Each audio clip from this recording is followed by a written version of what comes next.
I'm Idiotech, and these are the answers to the Q&A that I did the other day. Now, this is going to be a long video, and it's not going to be worth sitting down and actually watching. So if you want to play a game in the background, or listen to it in bed, or whatever it is you want to do, you got some chores to do, feel free to do that and just listen to this in the background. With that said, let's get into it, and hopefully some of you find this interesting. The first question comes to us from Jesus H. Christ, and he asks, what is your actual job? Well, right now, YouTube is my actual job. I'm earning money from it, and so that's my job. I'm doing it full time. I used to be a game developer, so I do have some savings left over from that, so I'm currently using those to live while I'm waiting for my YouTube money to increase to a point that's actually reasonable. However, yeah, that's my job. If this fails, I guess I'll go get a real job. I have a lot of skills in various areas, so I'm sure I'll be fine. Insane Hunter asks, what program do you use for editing? I use Adobe Premiere. I used to use Sony Vegas. I've also used Final Cut Pro, but for me, Adobe Premiere is the easiest tool to use. It's also the most robust, and it works really well, and it only costs $20 a month. So if you're looking for something, I'd probably go with that. Andre Gamer for Life asks, why did you decide to make YouTube channel and make reviews, first impressions on games? What motivated you, or what inspired you? So I've wanted to make YouTube videos for a very, very long time. However, uploading games at 1080p 60 requires a decent internet connection, and I haven't had that for most of my life. I spent most of my life on 56k, and then when I finally got broadband, I had like 1.5 meg down and 0.4 up. So yeah, not really ideal for making videos on the internet. Now, basically, about 6 years ago, I saw Total Biscuit and Jesse Cox start to make videos. I'd followed Total Biscuit for quite a while prior to that on his radio career. And I saw that he was making videos, and Jesse Cox started making videos about World of Warcraft. And it was about that time that I really thought about doing it seriously, and I wanted to get into it. But my internet connection basically prevented me from doing that. At the time, I was on 56k. So instead, I was working a job as a programmer, and me and my friend decided to start a games company, and then, the rest is history. I did that for 5 years. Eventually, after some kind of terrible life circumstances where I had to essentially walk away from my job for a year to help my family, I decided that game development wasn't for me anymore, and that I didn't really feel like spending my entire life, every waking hour I had, crunching out video games, and the climate for video games has changed. And so I just didn't want to do it anymore. And then at that exact time, I got access to NBN, which if you're not from Australia, basically means we have decent internet now. I have 100 Mbps down and 40 up, which is great. So now I can actually do the things I want to do. And so as soon as I got the internet connection to do it, I decided to do it. Simple as that. David Orlin asks a number of questions. The first is, since you have a background in game development, would you consider adding more analytical content to the channel? I mean, whether you find extremely good or bad examples of design aspects of some games which are interesting enough, make a short vid. Okay, well, I kind of already do that in my reviews. If I see an example of something really bad or good in terms of game design, I kind of do that. I understand what you're getting at, but I'm not sure. Again, my current schedule of trying to just get as many reviews out as possible is almost killing me. So it's kind of hard to find other things to do right now. Once I get into a better flow, maybe I'll have room to do that. But also, there are channels that exist that do that content specifically all the time. Extra Credits is a really good example of that. So if you're looking for that kind of content, I would really recommend you go there. But yeah, it's an interesting idea. Maybe is the answer. Maybe. We'll see. I kind of want to try and fit that stuff into my reviews, though, if I can.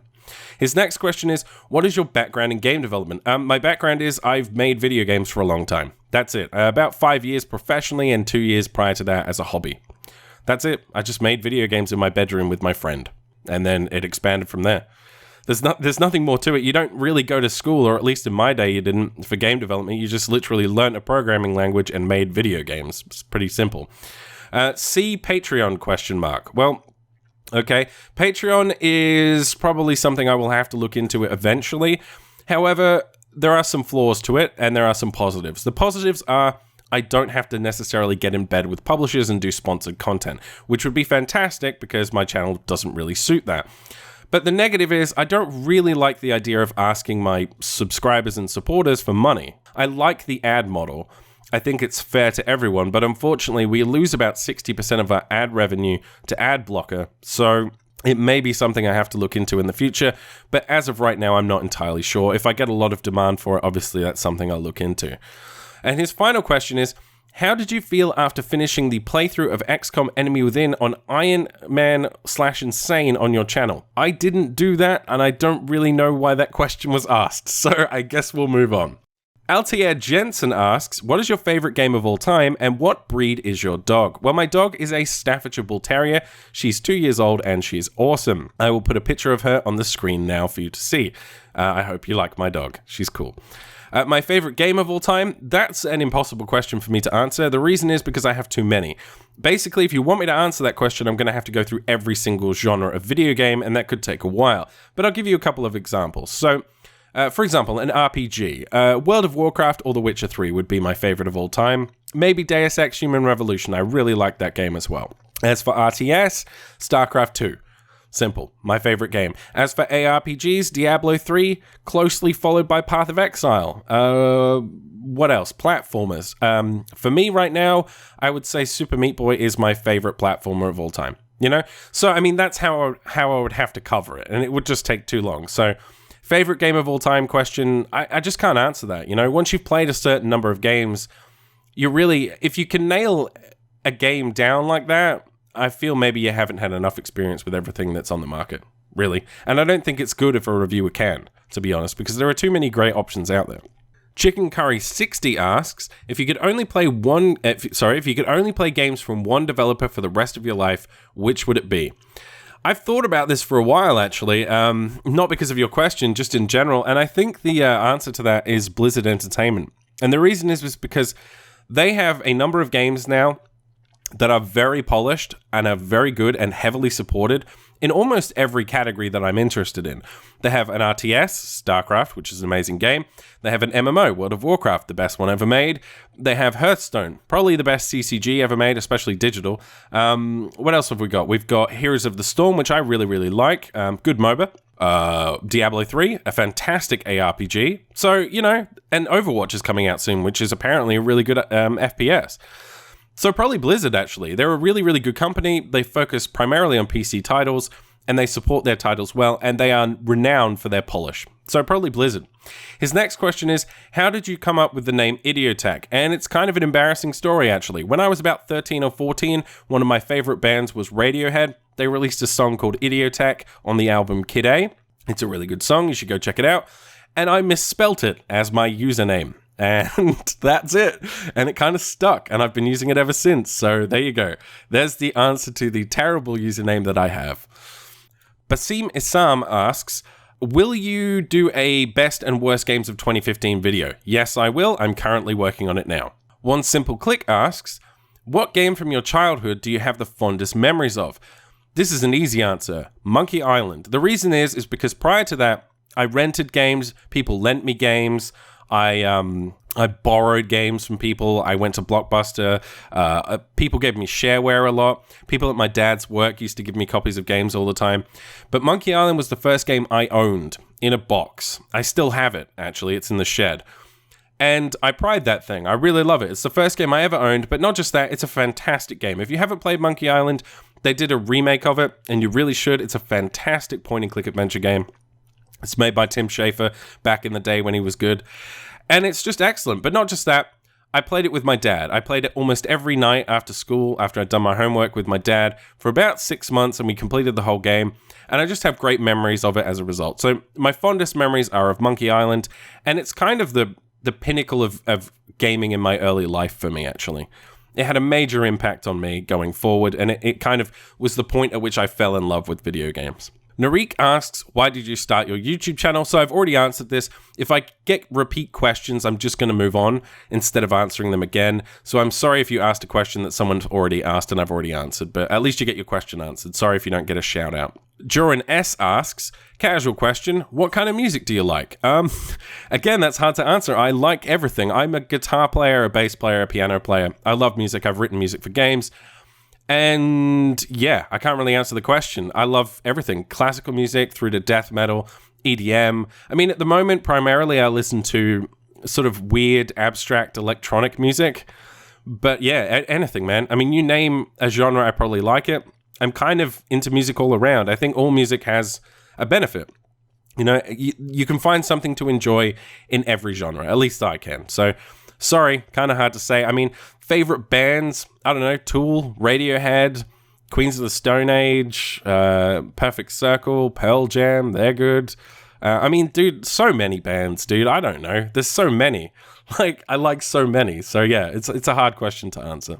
Shadow Mouse asks, what I'm curious about is what you were doing before YouTube and what led you to YouTube. So I've already partly answered that, but what I was doing before YouTube specifically was I was working on a stealth game on my own. Prior to that, I was working on a dungeon crawler, sort of like Diablo, but pixel art. And it was kind of like Diablo cross Binding of Isaac with 4-player co-op. Yeah. And then after that, I was working on a turn-based stealth game, which I was really enjoying working on, but things didn't work out, so, you know, whatever. But that's what I was doing before YouTube, and the rest of the question I've already answered. Wayland Taz asks, just 2 related questions. What do you think about PC Master Race? Like, do you see the reasoning behind all the hate/sarcasm on consoles? And do you think current consoles have a bad impact on the gaming industry, such as downgrades, very casual flavor, simplified mechanics, AI, and so on? So PC Master Race for me is a joke. It's just funny, but it has some truth to it. PC is the best platform. It's kind of just a fact. We have better frame rates, we have better visuals, we have better control schemes, and we have more variety when it comes to games, and games are cheaper. It's the best platform. However, console has its benefits. One of them being it's social, and PC gaming just isn't. Sitting at a PC is kind of an inherently antisocial activity, whereas sitting on a couch with your friends playing a game is. So that's one benefit. Another benefit is just the relaxing nature of sitting on a couch rather than sitting at a PC. I know a lot of people work at computers all day in their day job, and so coming home and sitting in front of a PC kind of sucks. And then also, there is some quality control on consoles that doesn't quite exist on PC, especially on Steam. And so if you buy a game on console, you're kind of guaranteed to some degree that it's going to work, although that's not been the case recently, but still. There is a lot more quality control that goes into console games. So those are the benefits. I don't think there's a reason to hate on either. I have a Wii U. I really like my Wii U. I've been playing it a lot this year.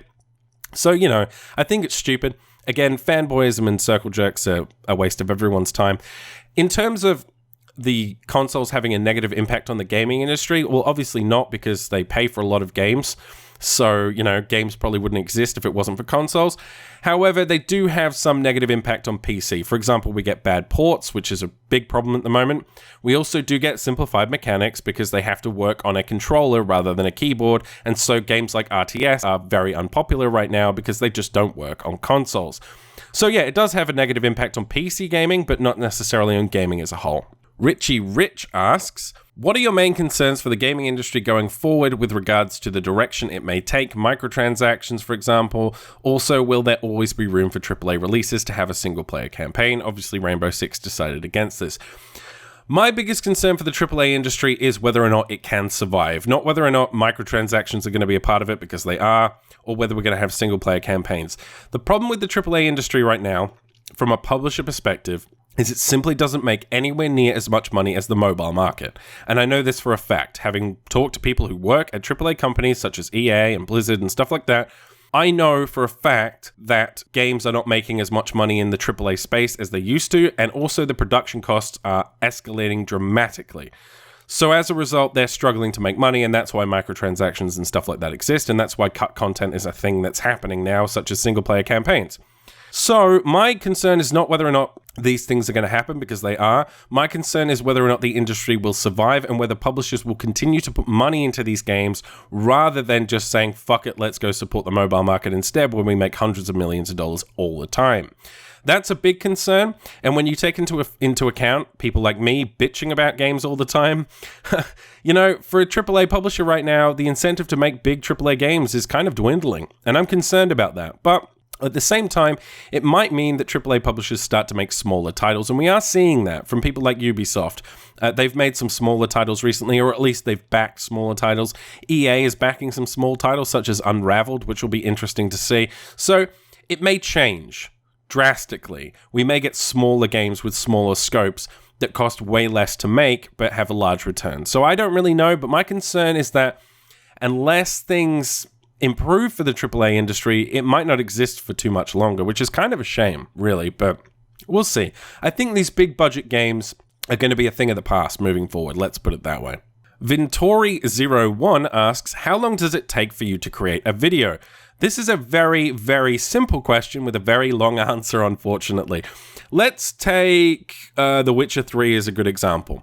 I had to play that for at least 40 hours before I felt I was able to review it. Now, what dictates that? Well, if it's a very narrative-driven game, I have to experience a significant portion of that narrative, if not all of it. I have to see how all the mechanics work. I have to unlock all of the talent trees or whatever it is you get in the game. And then, once I've got a good idea of how it works, I then have to do my recording process, So I've already spent, say, 40 hours, which, unless I'm not sleeping, it's about 3 days of playing a game. Then I have to write down all my notes, get that all organized, which I do as I'm playing the game. I take notes religiously as I'm playing a game.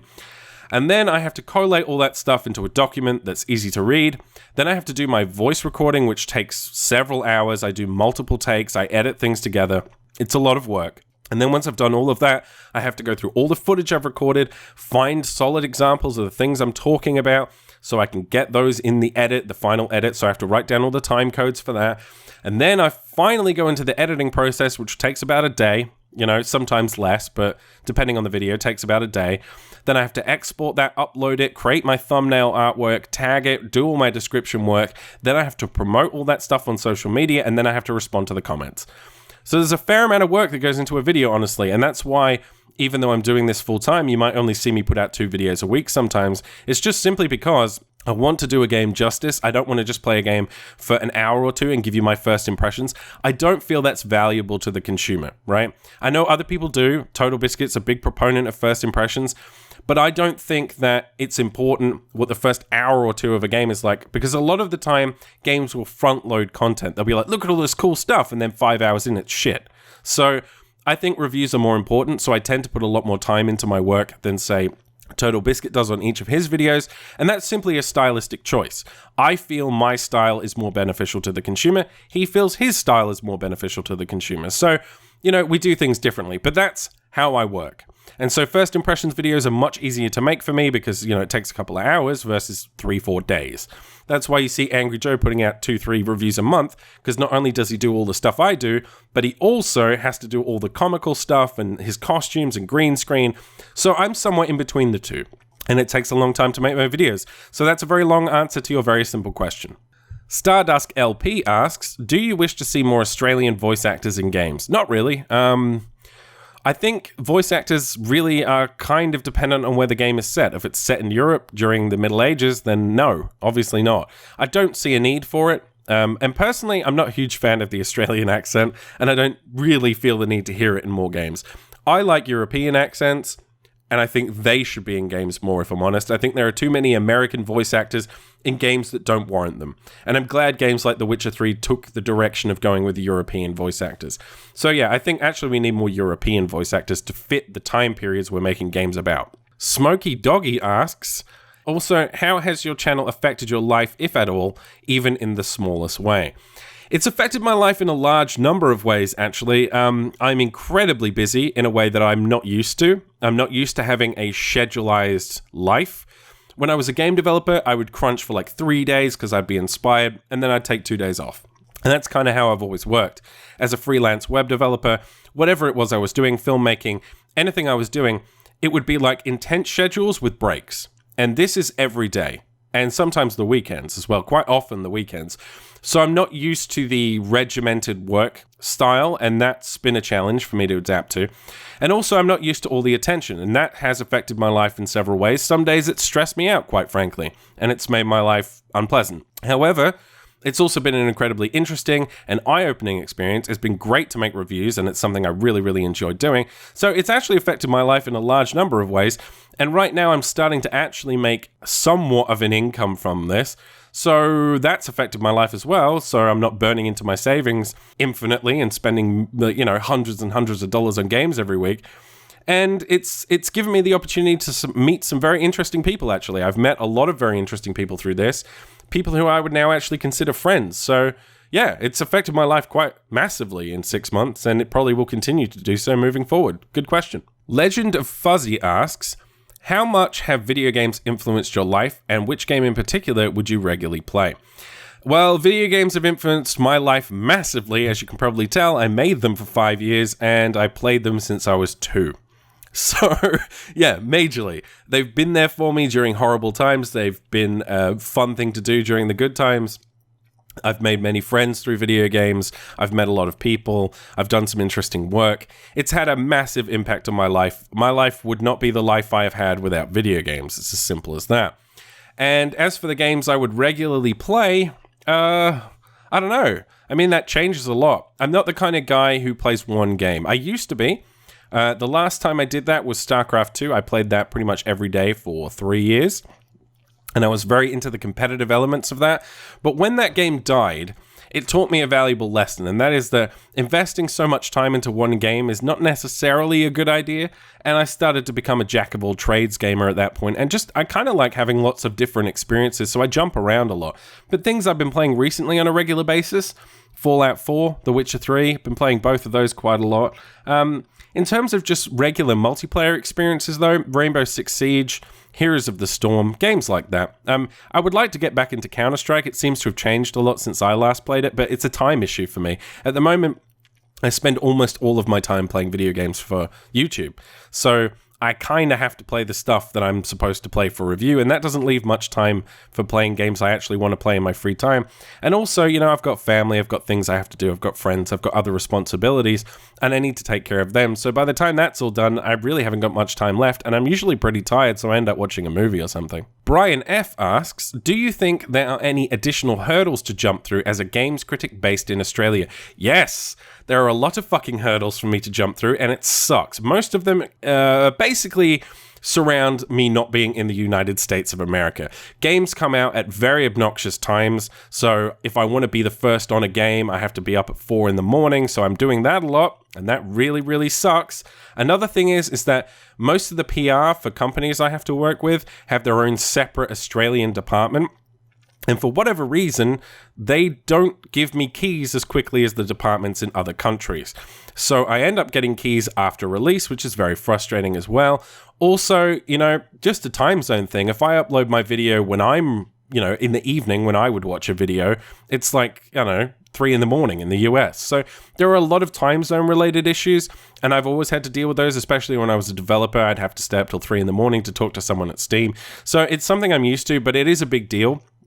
And it is something you have to, unfortunately, adjust your life around, which means living on a sort of terrible sleep schedule a lot of the time because you have to work with people in the US. So, yeah, it's not amazing, but, whatever. Could be worse. Martin Kinkle asks, would you accept an invitation to the Co-optional podcast? Why? Yes. Why not? Okay. The answer is yes. I would accept an invitation to the Co-optional podcast. I love the Co-optional podcast. I watched it when it was the TGS podcast. I've always wanted to be on that show. However, I'm not sure that I am ever going to be on the podcast, sadly, because Total Biscuit's health doesn't seem to be great at the moment. And also, I'm not really a big enough YouTuber to really be on the podcast. Not enough people know me. It's not a big enough draw card for them, which is a sad thing from a business perspective. So, yeah, I would totally do it, man, but I'm not sure I'm at the position in my YouTube career that it would be worth their while inviting me on. And also, by the time I get to that point, Total Biscuit may not be well enough to do it, which is a real shame. Yeah, I don't know. I'd love to, man. And, why? Because I like those people. I've watched their content for years, and it'd be great to have a conversation with them. Basically, that's it. I'd like to sit down and have a chat with Total Biscuit and Jesse Cox and Dodger about video games. So yeah, it would be great to do it, man. I'm just not sure it's going to happen. Samo300 asks, how long have you been practicing graphic design? So, okay, graphic design has been a part of my life on and off for a long time, probably 15 years. I was a freelance web developer when I was about 16 to 18 years of age. I then went on to study film and 3D animation. I then worked as a programmer in a telecommunications company, and I did some graphic design work there. I then did graphic design work for video games, obviously. I did UI work, and then now I'm doing it again on YouTube. It's something I love. Graphic design is a passion of mine. I absolutely love graphic design. I'm not great at it, but I do enjoy doing it. So yeah, I've been doing it a long time, on and off, man, just not professionally. I've never sat down and done a professional graphic design job. It's always been a part of something else, such as web design or game design or, media or whatever it is I'm working on. But yeah, I love graphic design, been doing it a long time. His next question is, do you have any games you enjoy playing each Christmas? That's a very specific question, and the answer is no, not really. Not really, no. I mean, I used to play World of Warcraft during Christmas and do the Wintervale shit, but no, nothing Christmas-related that I enjoy playing. A Russian guy, whose name I cannot pronounce, and I apologize for that, asks, what game makes you feel guilty pleasure? None, actually. I don't feel that. I think it's something maybe you experience when you're younger, and as you get older, you grow out of it. I don't really give a shit what people think of me. So when it comes to, games I enjoy, I don't care, man. If you don't like it, fine. But if people are going to judge you for playing something you enjoy, then they're dicks, really. So, yeah, I don't really have guilty pleasures, and I don't think people should. I don't think people should be ashamed of the things they enjoy. Bram and then Teunissен. I'm sorry, man, I can't pronounce that. He asks, what do I look like? I look like a human male with hair and a beard. Jeremy Burgess asks, 2 questions for the Q&A. What is the name of the intro song? The name of the intro song is Alluring Moments 3. However, I have heavily edited the song and looped it. So what I'm going to do actually is at the end of this video, I'll play the entire original song for you. I get it through my partner channel, which is Curse. So I'm signed with the MCM Curse, Union for Gamers, and as part of that, I get access to some royalty-free music. I've heavily edited that music, so that's the song in my videos. It's kind of hard to give that to you, and I can't give you the original song either because you have to pay for that. So can't really help you out there. I know a lot of people ask me that question, but I will play it at the end of this video, so during the credits, you can listen to the entire song, all right? So there you go. Anyway, his second question is, back in school, he's asking me about my origin, which is whether or not I'm British or Australian. He said, back in school, my history teacher said British people get very offended when you ask them that, since supposedly you're asking in a roundabout way if they have a criminal heritage. But I asked a Brit retiring in California, and he didn't get offended at all. Okay, I'm British. I was born in the UK. I was born in the north of England. My father is Scottish. My mother is English, and her parents are French and Russian. So I'm kind of a mixed bag. But for the most part, genetically, I guess, I'm Scottish, but I grew up in the north of England. Now, I am British. I lived there until I was 13 years old, at which point I migrated to Australia with my family. So you're basically, you're worried that I'm going to think that you're asking me if I have a criminal heritage. I'll tell you, man, people in Britain don't really think about Australia very much. When it comes to Australia, most of them only know Australia for its terrible refugee policy, its racism, and the show Neighbours. In terms of Australians' view towards the British, however, Australians kind of hate the British. Essentially, the British sent the Australians to die in World War I, and they haven't really gotten over that, and they're kind of upset about it. So, really, I don't know anyone who's British that would be offended by that question. I think your teacher was kind of maybe old school and maybe comes from a time when that sort of thing mattered. But look, man, no one from Britain is going to care if you ask them that question. My heritage is British, and I moved to Australia. But yeah, overall, I think, honestly, Australians dislike the British more than the British dislike Australia. And as for the criminal heritage stuff, man, the people who were sent here were people who stole like loaves of bread. It was a policy designed to get rid of the poor from Britain. These people don't have a criminal heritage like they're a bunch of murderers. It's like they stole some bread to feed their family and got shipped off to a colony. So yeah, there's a bit of a history lesson for you and some cultural talk. But yeah, I'm British. I was born in the UK. I emigrated to Australia, which is why I have a strange accent. Maged McCram asks, hi Idiotech, can you tell me what the best monitor for a GTX 970 is? Thanks for your honest opinions on your reviews. Well, I would say you're probably going to want to stick with something in the 1080p range at 60 hertz, because I don't think a 970 is really capable of running anything better than that. However, for older games like Counter-Strike and League of Legends, you can probably do 1440p. So if you want to get 1440p, you could do that. And you could get a 144 hertz monitor, again, if you're playing older games. If you're the kind of guy who plays the games that are routinely at the top of Twitch, then you could get away with that as well, maybe. Really, I'm not the guy to ask. I don't have any experience with monitors really in general. The only experience I have is related to photography and color profiles and stuff like that. So yeah, you might want to ask on a tech forum instead. Grammar Jack asks, could you do a full review of Ori and the Blind Forest? Probably not, man. It's the end of the year. I might if there's nothing else to do. But right now I'm doing this Q&A video, which is going to take a while, trust me. And then I have to do Ori and the Blind Forest. Then I have to do my best games of 2015, which is going to take a lot of time. I have to do a whole bunch of editing and visual stuff and a lot of like post-production work on that. So that's going to take me a while. And then it's the Christmas break, which I'm taking so I can spend some time with my family. So maybe, but probably not. Sorry, man. Okay, so Red Shirt asked me if I can expand on my game development background to better understand my critiques, what companies have I worked for, what type of companies, indie, small, large, what's my role, etc., etc. So I've kind of covered this. I started an indie company 5 or 6 years ago now. I'm not going to give you the name, and I'm not going to give you the names of the games I have worked on. However, I started an indie company. We made a game. We released that game on Steam. We made a significant amount of money from that. I then reinvested that money into development of future games. We worked on 5 or 6 other titles. Most of them got canned for various reasons, either because colleagues we were working with we didn't get on with and there were conflicts there. We had some creative control struggles. We had, I mean, look, when you're in, I'll just tell you how it is. When you're working with other people 16 to 18 hours a day for months and months on end, you have bad relationships form. That's how it is. If you expect not to fight with people, then, you know, you're in the wrong industry. You will lose friends. You will have legal troubles. You will have battles. You will have creative control issues. There are tons of problems that come along with running a game studio, which is what I did. And I was primarily in a managerial position. And that meant people didn't like me a lot. And it also meant that I had to control people and tell them what to do and make sure everyone was doing their work. But I also focused on game design as a primary role. And so you have to communicate those ideas to people. And if they disagree, you have to have hours and hours of discussion. I remember once I and my programmer fought for 7 hours over Skype.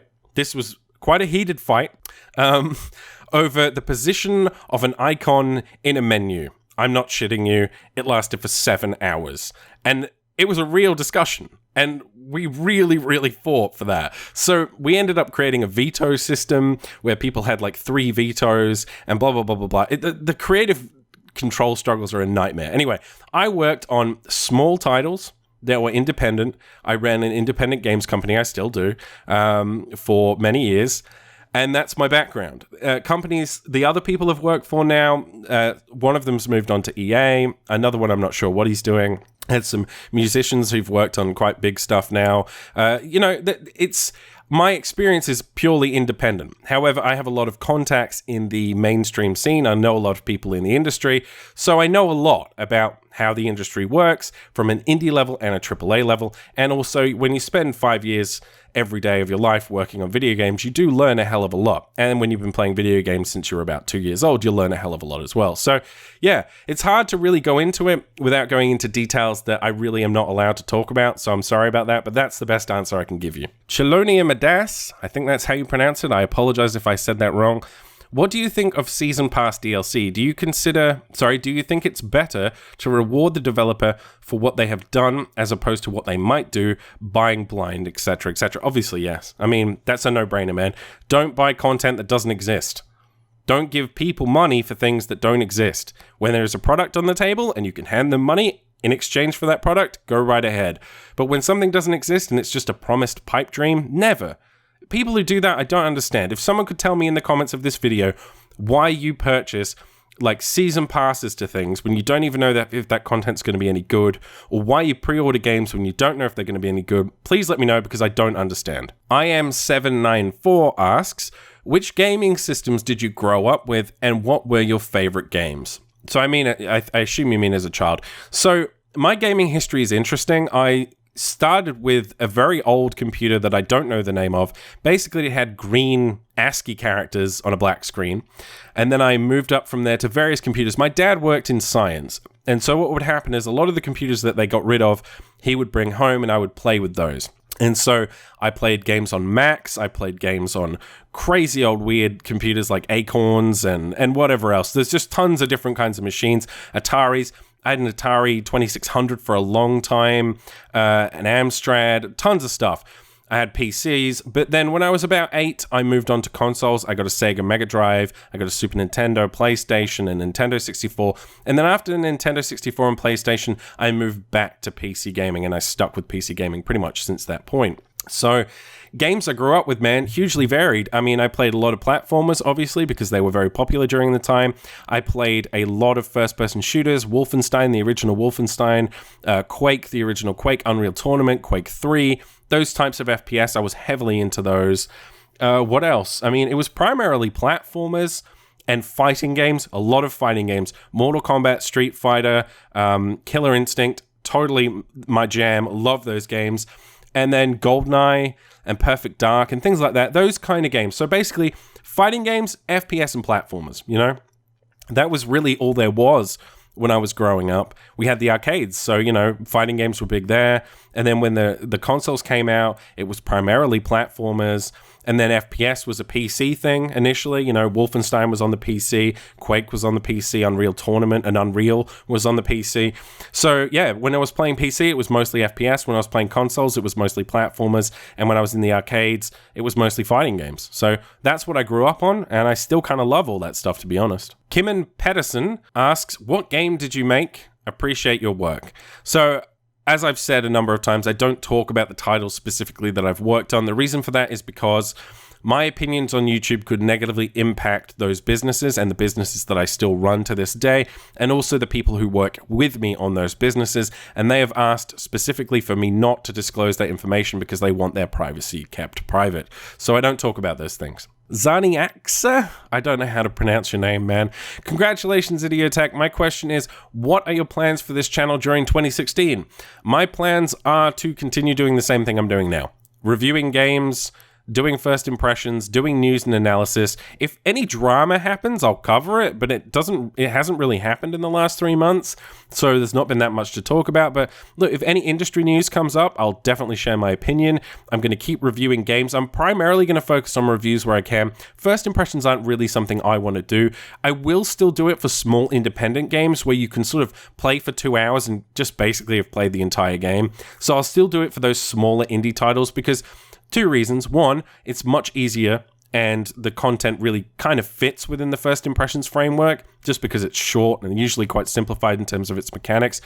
But also because people tend not to like those videos as much, and so it's not worth me putting in the 3, 4, 5 days worth of work that it is, you know, when I do a big review. So those are my plans, really. I'd also like to do some more Twitch streaming. That's something I really want to get into. I really, really enjoy Twitch. And it's just a matter of finding the time to do it. And at the moment, my review style, man, it's hard. I'm not playing a game like you play a game, you know? I sit down with a notepad. I'm constantly taking notes about every aspect of the game. And if I'm doing that whilst trying to entertain an audience, it's practically impossible for me to do my job properly. So I'm still trying to find ways to work Twitch streaming into what I want to do, but it's something I definitely want to do. But yeah, really it's just more of the same, and hopefully things improve, and hopefully I find more time in my schedule to try some more interesting ideas. So yeah, I don't know. I'm playing it by ear really at this point. Rajab Aslam asks, why don't you do walkthroughs of games? I would love to come here for that. The reason I don't do that is because I'm not a particularly entertaining person. Now, some people might disagree with me on that. I know some of the people who watch me Twitch stream find me entertaining, but I don't feel I'm an entertaining enough person. Someone like Jesse Cox, who's very entertaining, very funny, he's a great Let's Player. And I watch his Let's Plays for him. I don't watch them for the game necessarily. I'll watch a game that I'm playing or that I enjoy, but I watch it for him, and especially his Scary Game Squad stuff, where there's a whole group of people and they're working off each other. I find that stuff entertaining because it's comedy. You know, it's entertainment. What I'm doing here is not really entertainment, it's critical analysis. And that's what I feel I'm good at. I feel like I'm good at that, and I'm not so good at the entertainment stuff. But if there's a massive demand for it, I may open a second channel where I do that stuff, but I probably won't do it here. In Woods asks, how do you deal with the toxic side of the net? I'm sure you get a lot of negative feedback as someone who releases their thoughts and opinions publicly. I came here from r/cynicalbrit and you were highly recommended and you've been a real joy. I hope the YouTube comments don't get you down as I know they tend to bother creators over time. How do I deal with the toxic side of the internet? Well, I have a lot of experience with it. When I was making games, people would routinely email me telling me to go kill myself because my $2 game wasn't working for them. So I have some experience with it. I have put a lot of work out there over the years, whether it be film, music, video games, whatever it is I've done, and had feedback. So I'm used to taking feedback. I've been a creative person since I was like a kid. So I'm used to the feedback. The thing about the internet, though, is that people seem to not see you as a human being. People dehumanize people they can't see. They dehumanize people that they're not face to face with. It's much more difficult to have empathy with another human being when they're separated by a screen and the internet. And as a result, people tend to be assholes. Now, it depends on the kind of person you are, you know? I've been a prick online. Everyone has. But for the most part, I tend to be nice, you know? I tend to go out of my way to try and be nice to people because I try to be a good person, you know? Some people don't feel that way. Some people are pricks. Now, aside from the sociopaths, which exist online, I think it's just a matter of people not having to take responsibility for their actions. A lot of the people who call me a dick or whatever it is they call me would never say that to my face, you know? If they think that or not, they would never say it to my face because everyone would hate them. If you walk around being a completely toxic dick in the real world, you don't have any friends and no one wants to spend time with you and you can't hold down a job. But the internet gives people the option to be a wanker and have no repercussions. So that's part of it. And also, I think human beings have trouble empathizing with people they can't see. So the news is a good example of this. You know, some people, when someone dies on the other side of the world, get really upset by that, and some people don't. Some people only get upset when something bad happens to their close family and friends. People have a range of empathy. And a lot of people, I feel, are not capable of empathizing with people they don't know or people that are on a screen or the TV. Essentially, how I see it is, I shout at the TV a lot when I watch it. And YouTube and Twitch and stuff, you're shouting at the TV, but it's not a TV show. It's a guy sitting in his house making a video, and I think people forget that. So how I deal with it, usually, is to respond to them. Most of the time when I get a toxic comment or someone's being an obnoxious asshole, I tend to go into the comments and kind of call them out on their bullshit and try and engage them in a reasonable discussion because obviously something I have said has pissed them off, unless they're just being a dick for no reason.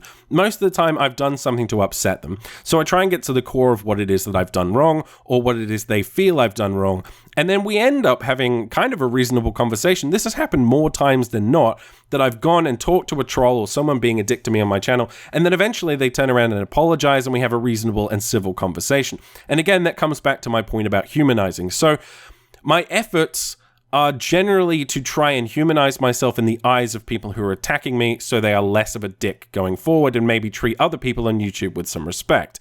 Comments get you down. They do. I mean, I've had maybe 3 days in the whole time I've been doing this where I basically was like, fuck everyone in the comments. I don't want to do this anymore. But yeah, for the most part, I deal with it quite well. But again, I'm at 10,000 subscribers. Ask me that question again if I ever get to 100,000 or, you know, lo and behold, 1 million, and maybe I'll have a different opinion. For me, at least, I think comments are a fundamentally important aspect of YouTube. I think it's a community. I think it's a two-way conversation. And I think when you turn your comments off or you refuse to read your comments, you're kind of not doing your job. So as far as I'm concerned, I'll keep reading the comments, even if it's a whole bunch of people telling me I'm a wanker. Thanks for the question. It was a good one. Suko Quabble, I think is your name, asked 2 questions. First question, what do you think about crowdfunding? Does it hold great possibilities or what? So I have an unconventional view when it comes to things like Kickstarter, and that is I don't like those systems. The reason I don't like them is because I feel that as a developer, you have a responsibility to create a product and then sell it to the consumer and not ask the consumer to pay you before the product's made. Simple as that. There's a reason publishers exist, and that is to control artists. There's a fundamental difference between programmers and artists, and there's a fundamental difference between developers and publishers. It's just a fact. Publishers understand business, and developers understand art. They're not so great at the whole business thing, and Tim Schafer is a wonderful example of this and why you should never ever give money to Kickstarter ever in your life. People who are creative tend to be fucking horrendous at managing businesses and managing budgets, and publishers are really good at that. And publishers get the money and give it to the developer to make the game, and you are not involved at all. And I think that's the right system. Now, publishers need to change. There are some attitudes within the publishing industry that are quite frankly disgusting. And, you know, there are a lot of people working at AAA game studios on the business end who are simply there to add another point to their resume. And those people need to get the fuck out. And we need more people working there who actually care about games. But as for the crowdfunding thing, I think it's an awful solution to a problem, quite frankly. And I think developers that have to go to their audience to get them to support them in terms of developing a product really don't have a good enough product in the first place. And I think most publishers, at least there are loads of publishers. Look at Paradox. They're a very interesting and unique publisher. They publish all kinds of different interesting games. There are publishers out there that will support a good idea. So the argument that a publisher won't support the idea and that they have to go to crowdfunding is quite frankly bullshit. And it absolves them of a lot of responsibility that they would have if they had to work with a publisher. And I just think that, you know, we've seen many examples recently of why kickstarting and crowdfunding is a bad idea. His second question is, tell a couple of games that you like Tell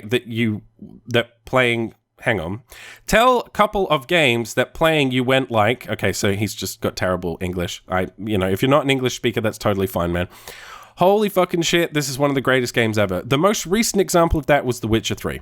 I started playing that game and I was just like, holy fucking shit, this is one of the greatest games ever. And I totally feel that way still to this day. It's an excellent game. So that would be the most recent example. Gumkter asks, can you provide a picture so we can put a face to a name?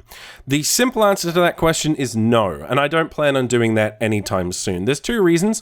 One, I don't need the attention, and two, I don't want the focus of my work to be on me. I want it to be on the ideas and the things that I say, and I feel that when you put your face out there, people start to see you as more of a celebrity and a personality than as someone who has interesting ideas and concepts, and they stop paying attention to it. Also, it's a very easy target for people to give you shit, and quite frankly, I don't need that in my life. Ashley Harry asks, will you message Dirty Harry on Steam if this gets answered in your vlog? Well, the short answer is no, but if anyone else watching this video feels like sending him a message, feel free. Faris Haddad asks, congratulations on 10K. What do you enjoy most about video games?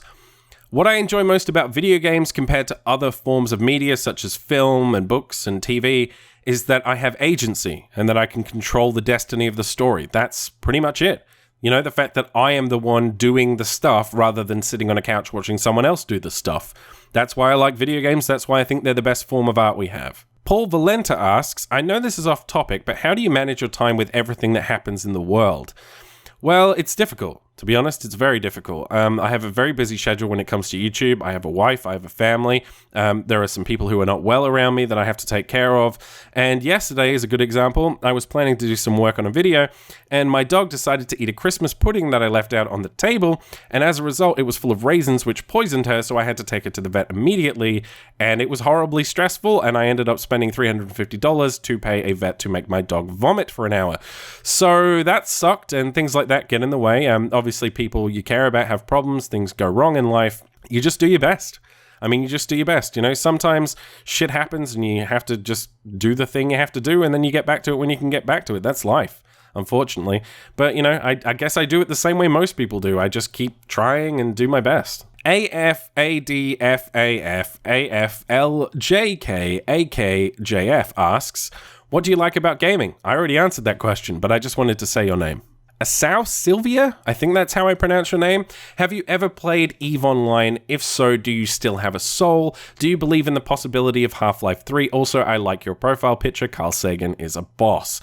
Have I ever played EVE Online? Yes, I have. I played it for many years. I really enjoyed it. However, I found the combat system to be the most mind-numbing thing in the world, but the social interaction and the business aspects of that game are really good, and I just wish that they would update the combat so it was more engaging and enjoyable. And yes, I still have a soul. It was a good game.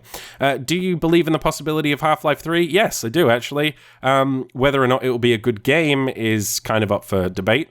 To be honest, I think Half-Life 2 is massively outdated at this point, and if they don't innovate drastically, I think Half-Life 3 may be a major letdown for people, honestly. Day One Noob asks, since when did you start playing games and on what platform?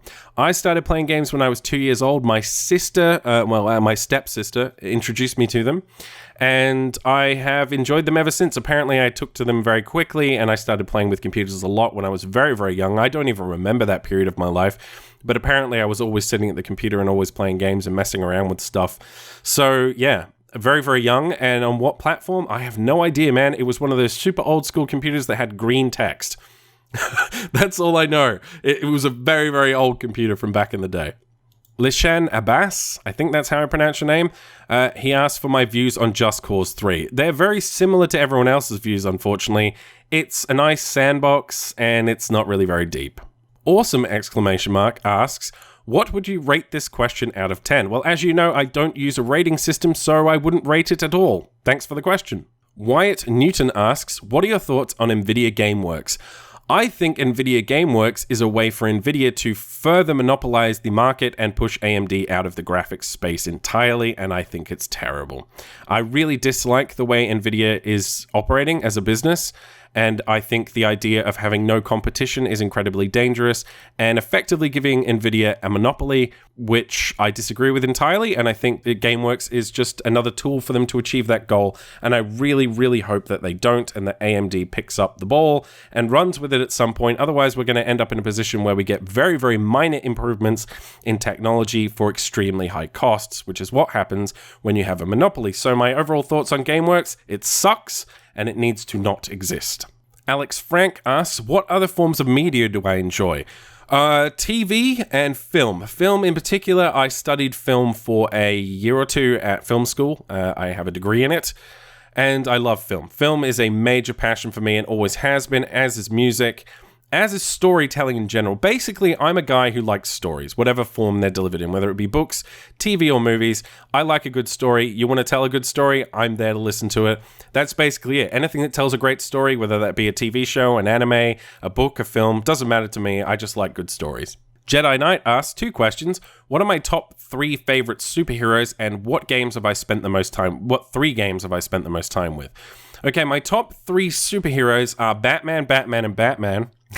No, seriously, I like Batman, but not because of Batman. I like the Batman universe because primarily the villains are fantastic. The Joker, Harley Quinn, whatever you want. I love them. I love the Batman universe overall, and I really like DC as a result. I've been reading the New 52 comics for a while, and I really enjoy them. Marvel, I'm not really into, honestly. There are a couple of cool things in Marvel. I'm liking the Netflix original shows they're doing on Jessica Jones and Daredevil. I'm really enjoying those. But really, I'm kind of a Batman guy. And the reason for it is because Batman's a lot more grounded in reality. And I like the technological aspect and the fact that he wasn't just born with a superpower or from another planet or whatever. You know, I like the more realistic aspect of Batman. And I like his character and I like the dark nature of that universe. It's really enjoyable to me. So I don't really have 3. As for what are the 3 games I've spent the most time with, I think that would be Dota, Call of Duty 4, and maybe Flight Simulator. I'm a big flight sim guy, so yeah, I think that's it. I mean, you can check my Steam most played list if you want, but I think it's Dota, Flight Simulator, and Call of Duty 4, or maybe it's Modern Warfare 2, I'm not sure, but those games. So basically an FPS, a simulator, and a MOBA. And I really like all of those genres. Dan the Fool asks, what is your favorite beer or cocktail? I actually don't drink anymore, but when I did, my favorite beer was Cooper's Sparkling or Cooper's Pale Ale, one of the two. I really like those beers, especially on tap. And cocktail, I never really was a cocktail drinker, but in terms of liquor, I guess, that's sort of cocktailish, I kind of liked Malibu. Although it made me sick, but I kind of like Malibu, I guess. But really, I was just a beer and spirits guy in terms of, whiskey and beer really was all I drank.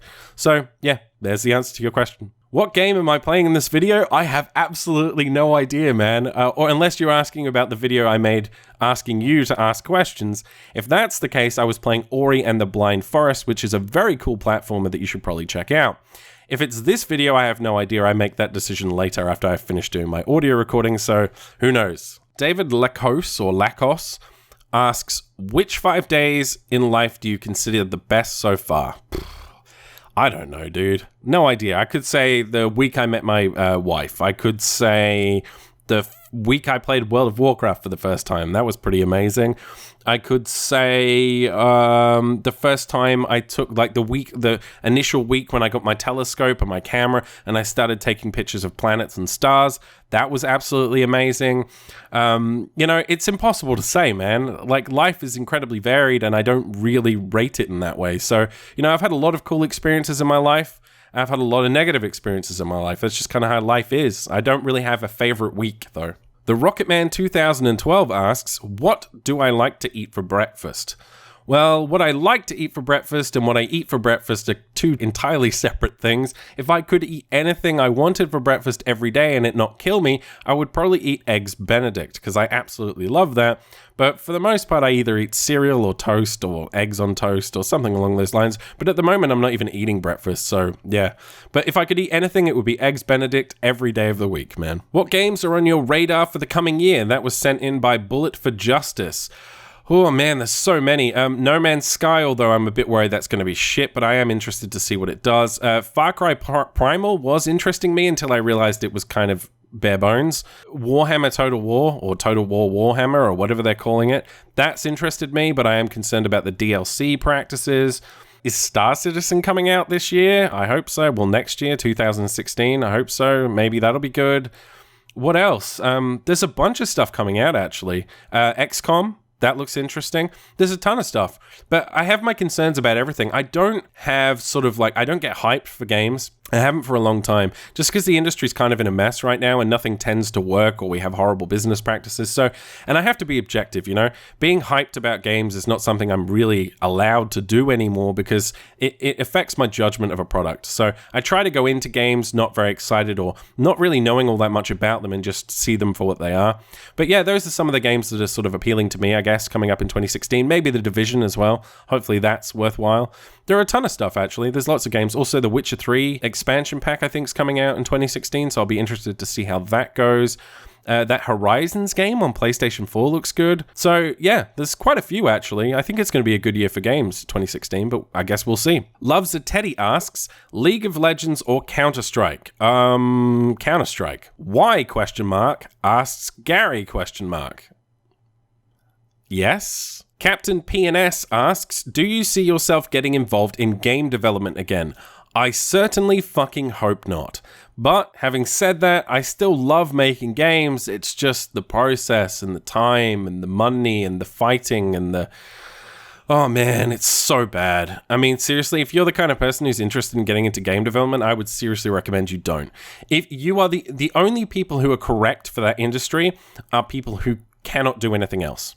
That's basically it. If you are a person who, no matter what I say to you and tell you how terrible it is, you still want to do it, then go do it. But for everyone else, don't bother, man, because it's a nightmare. It's unrewarding. People treat you like shit. You get paid badly. The standards are shitty. You'll get kicked out of jobs. If you work in the AAA industry, you're going to get kicked out of jobs routinely, especially if you're an artist. God, if you're an artist, you're going to have a terrible life. Basically, if you want to be in games development, be a programmer, because they're valuable. Everyone else is expendable, and you'll get kicked out.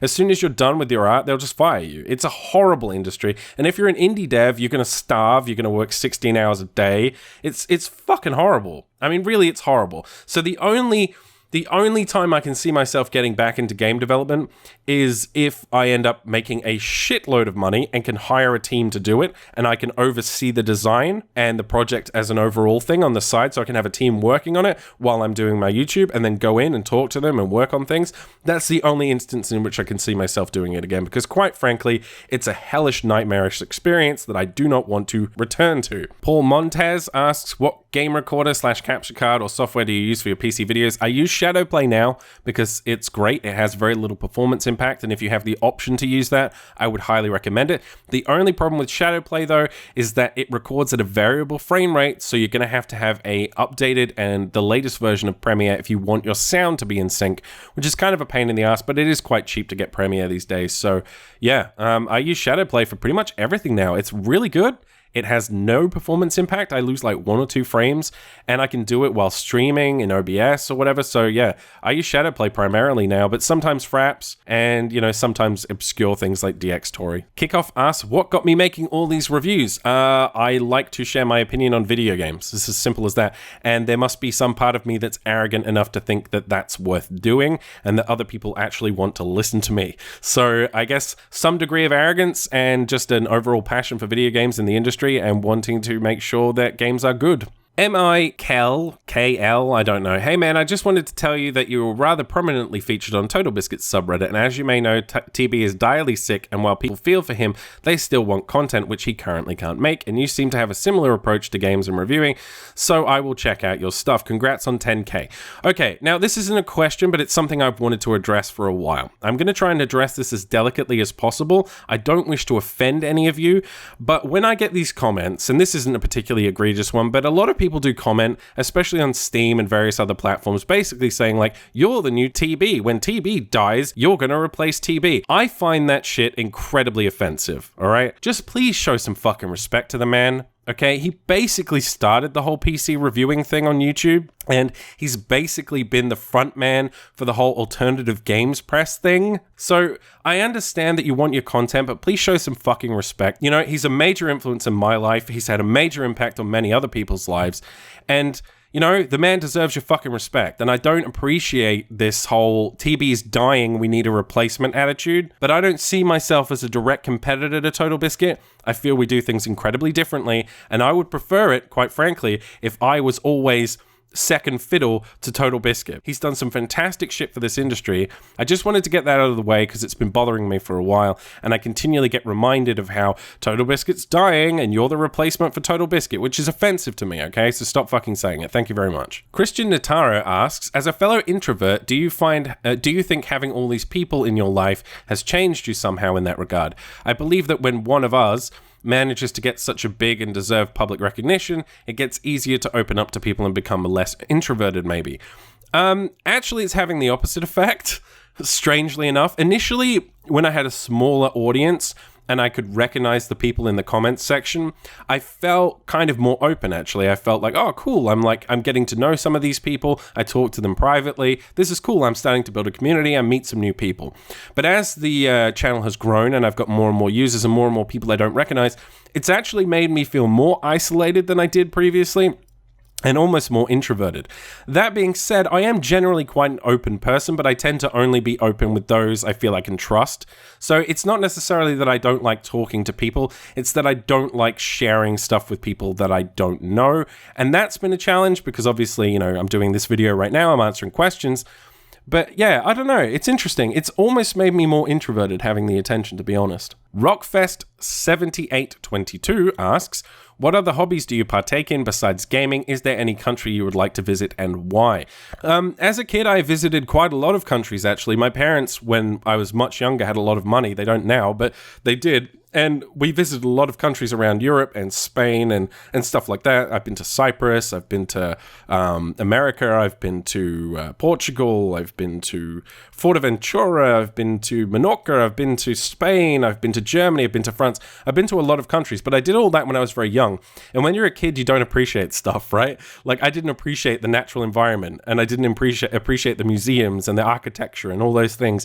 And as an adult, I really wish I could go back to those places and enjoy that. So I'd love to go around Europe in particular and see the history there. I grew up in Britain. There's a lot of history. I'd like to see European history. I'd love to go to the Middle East. But given the state the world is in right now, that's not really an option. I'd love to go to the Middle East. I'd absolutely love to go to Japan at some point. I really appreciate a lot of things in Japanese culture, and I'd really like to visit Japan. China, again, I'd love to go to China.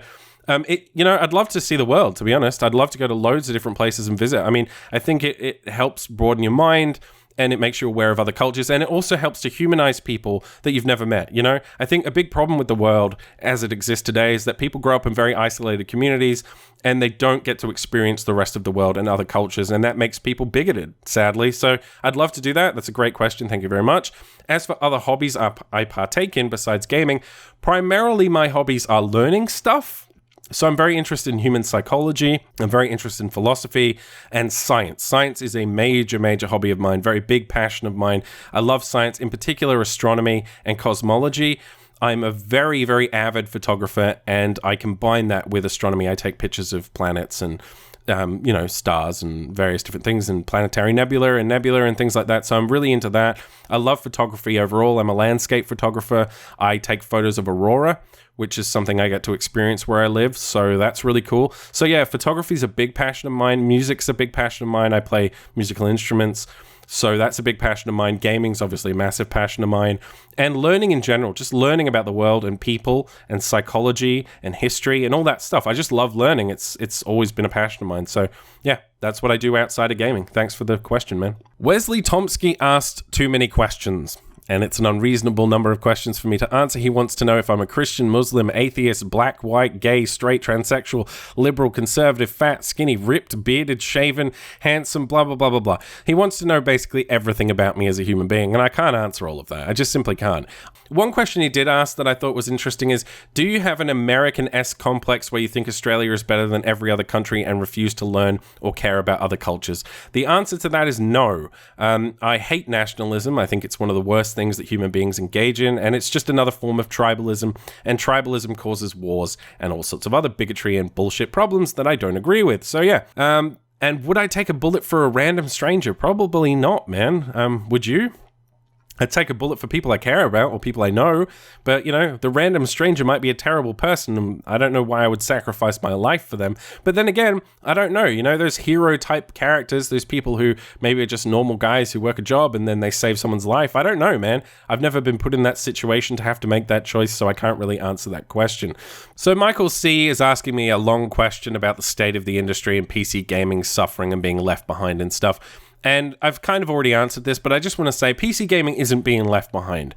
What is happening is PC gaming is starting to separate itself off from console gaming pretty significantly, and the major AAA studios that pump out crap every year, like Assassin's Creed and Call of Duty, are starting to remove their focus from PC, which honestly I don't think's that bad, because those games suck for the most part. So, if you want to play those games, get a console, man. But PC is thriving in other areas, and there are tons of games coming out on a daily basis, so many that I could never hope to cover them all. So really, I just think there's a separation between console and PC, and not that PC is necessarily being left behind. If you're the kind of person who's only interested in those major AAA releases, then maybe PC gaming isn't for you.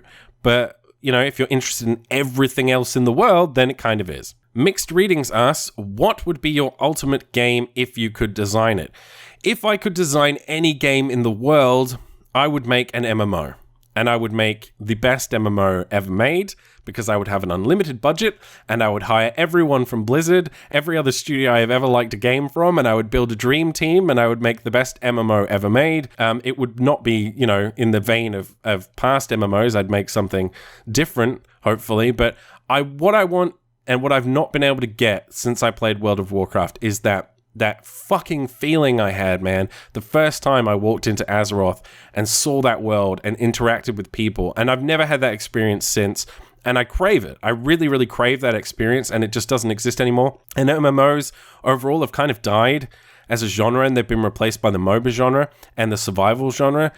And I'd love to make something like that. I'd love to make a really awesome, epic MMO that actually had good gameplay mechanics and wasn't just like, it's an MMO, so we're going to have really boring gameplay mechanics because of the, lag and all that stuff. I'd want to solve those technical limitations and make a really fucking good game like The Witcher 3, but something that was much bigger and had massively multiplayer elements. Something along those lines, man. Complete pipe dream, but that's something I'd like to do. Hugh Ho Hunt 69 says, I'm having a snow day. What should I do? Go out in the snow, dude, because snow is good. Dennis Lindboom, I think. I don't know how to pronounce your name, I'm sorry. What drove you to make videos? I've already talked about that. What YouTuber/celebrity do you take cues from, if at all? And 3, what's your favorite video game? Okay, so I'm not going to answer 1 and 3. The YouTuber celebrity I take the most cues from. Now, I assume most people will think Total Biscuit, and he's had a huge influence on my life, obviously. I mean, I've watched his videos since he started. He's actually reviewed the games I've worked on. He's been a big deal to me and a big inspiration. But honestly, I don't really take that many cues from him. And it's going to surprise you when I say this, but Danny O'Dwyer, who works at GameSpot, is a big inspiration to me. I feel that his balance between the modern alternative style of journalism and the traditional ethical style of journalism is kind of a really nice thing, and I really enjoy his content. If you don't know who I'm talking about, go look up the show The Point. It's made by Danny O'Dwyer. He's very good. Sometimes the show has a sort of pretentious air to it that I'm not a huge fan of, but I really like Danny. I like his overall ethical view of video gaming journalism, and that's kind of a person I take a lot of cues from, if I'm honest. I know that's a surprise probably to some of you, and that it's not Total Biscuit so much, but I know what I'm doing is similar to what Total Biscuit does, but that's just because I'm reviewing games, and you can't really be that different from one another. There are lots of people on YouTube that do that, you know? Some people take a more comedic approach, and some people take a more serious approach, and there actually aren't that many people taking a serious approach, so really the people I can be compared to is like, who? Total Biscuit? Who else, really? There aren't that many people doing what he's doing and what I'm doing. So yeah, I can see the comparisons, but he's not the person I take a huge amount of inspiration from. Actually, traditional news journalists are people I'm taking a lot of inspiration from at the moment. I'm actually doing a lot of reading on games journalism overall and journalism in general because I'm interested in, you know, actual journalistic practices and stuff like that. So yeah, Danny O'Dwyer, actually. Claire Finity, or Silvio Grabjavala, I don't know how to say your last name. I don't know why he's using this person's account. I quite like your videos. Maybe do some older video games like Uncharted. Well, I'm not covering console games at the moment because I don't own any consoles other than the Wii U, so that's kind of a problem there. Also, please don't forget to include multiplayer in your views, like MGS5. I'm looking at you. Well, I didn't really review MGS5. I kind of just tore it apart because I felt someone needed to, because it was getting ridiculously high review scores for being a rather generic game, if I'm honest. He also asked, do I have a girlfriend? Yes, I have a wife. I've been with her for 13 years. And tell me how you managed to get her. Thanks. Well, I didn't catch my wife. I met her through friends, and we talked to each other, had things in common, and then formed a relationship. That's how I did it. I was never the kind of person who went out looking for a girl. I just got on with my life, and then one sort of came into my life, and I talked to her, and then we got together. That's kind of how I think you should do it.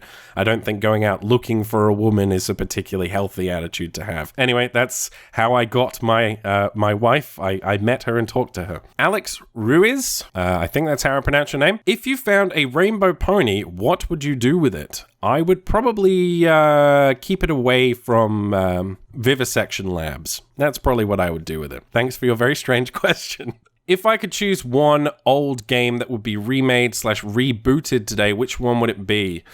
Oh man, that's very difficult. It's very, very difficult because a lot of them have been and they didn't necessarily do a great job. SimCity, I'm looking at you.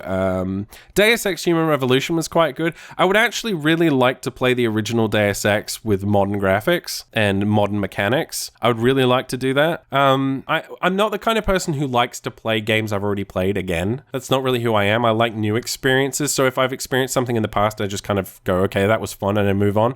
So yeah, not really. Maybe the original Deus Ex. Project Delta asks, how many console generations will we get?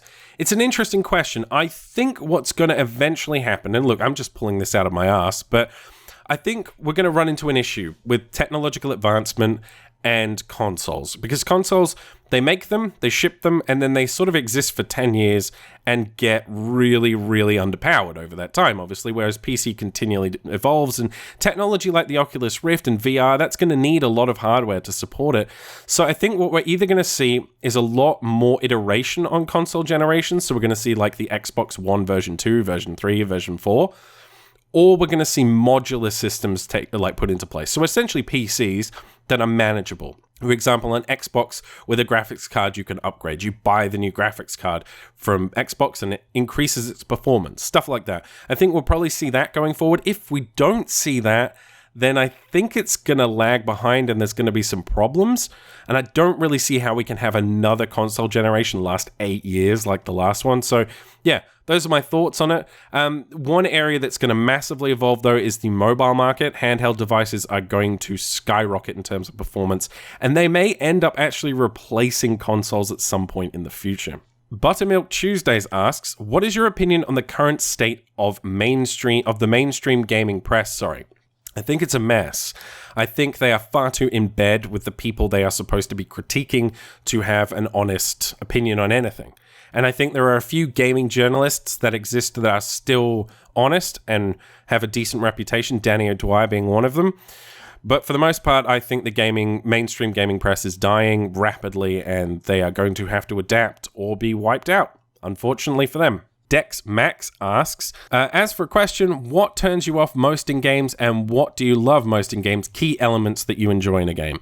Key elements I enjoy in a game are when a game doesn't feel like a game. The Witcher 3 is a fantastic example of this. I'll pick up a note somewhere, I'll read a little story, I'll go to a location and go, oh, that's what they were talking about in that note. Then a quest will come up and then I'll be like, oh, now I'm on a mission and it takes me on a story. That emergent stuff that you get in really, really well-made RPGs appeals to me massively. What doesn't appeal to me is games that feel like games. Games like Metal Gear Solid, where it's like, here's a generic outpost with generic guards in it, and there's no life in the world, you know? There's no animals, there's no civilians, there's no hustle and bustle.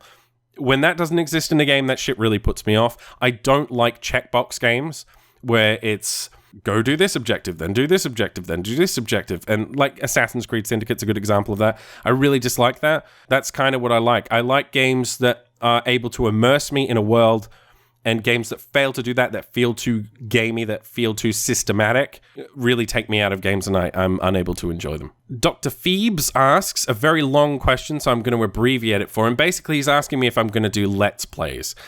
The answer is no, because I'm not a very entertaining person and I don't think people will enjoy that. However, you may disagree, and if you disagree, then let me know and I may consider doing it. I certainly won't be doing it on this channel. I may do some videos occasionally where I play maybe the first hour of a game or something along those lines, but I don't see myself doing that. And honestly, I think Twitch is a better platform for that type of product, to be honest. So if I was going to do that, I would probably just do it on Twitch. G1 Gabby T3 asks, is this your first channel or have you had previous experience in producing media content and doing social media marketing? Did you have any editing skills before this channel? The answer is yeah, I have a fair amount of experience. The reason for that is because I studied filmmaking. I actually went to school for filmmaking. I studied it for 2 years. I majored in script writing and video editing. I do have experience video editing. I've done a lot of video editing. I've made a lot of short films over my time. As a photographer, I also make films, so I edit those. I do have a lot of editing experience. I also have a lot of Photoshop experience and Illustrator experience from my work as a game designer and a graphic designer and all sorts of other things I've done throughout my life. So yeah, I have a lot of experience in producing media content. However, I hadn't actually done it in terms of video content for a very long time, maybe like 7-8 years before I started doing YouTube. So it's been a while and I have a lot to learn again and refresh on. But yeah, I do have some experience, which is probably why my channel seems more professional than maybe it should be after only having done this stuff for 6 months. Thanks for your question, man. Deutschable asks, honestly, I came for your accent and voice. If I couldn't fap during your videos, I don't know what I would do. Well, I'm happy to provide that service to you, sir. Also, what is your favorite anime/manga, favorite novel/genre or series? Okay, so my favorite anime/manga. If we're going to talk films, we're going to talk old films. We're going to talk Akira, Ghost in the Shell, Ninja Scroll. If we're going to talk series, my favorite 2 anime series are Cowboy Bebop and Samurai Champloo. Those are fantastic. All of those things, if you've not watched them, they're brilliant. Doesn't matter if you're into anime or manga, please go watch them. They're all amazing. Favorite novel/genre or series? My favorite novel recently is The Martian. It's a fantastic book. I recommend everyone reads it, especially if you're into science and space science. But all time, though, I don't know. Probably anything by George Orwell. In particular, Down and Out in Paris and London. I seem to have a strong affinity with that book in particular. I really enjoy it. It's nice to see the outsiders in society, and that book kind of illustrates that quite well. So yeah, that stuff. Malicious Taco asks, what path led you to what you do today? Honestly, it's an incredibly long story. I'll try and keep it as short as possible. I went to school. I did art in school. I was very heavily into music during school, very into the creative stuff. I was very encouraged as a child to be creative and to explore the arts and not so much the sciences, which I regret now, and I really love science and I wish I'd been forced to pursue that more, but my father was a scientist and as a result he complained about his job a lot and didn't really encourage me to pursue that. As a result of pursuing art, I tended to pursue lots of different interests. I'm not the kind of person who focuses on one topic and only does that one topic.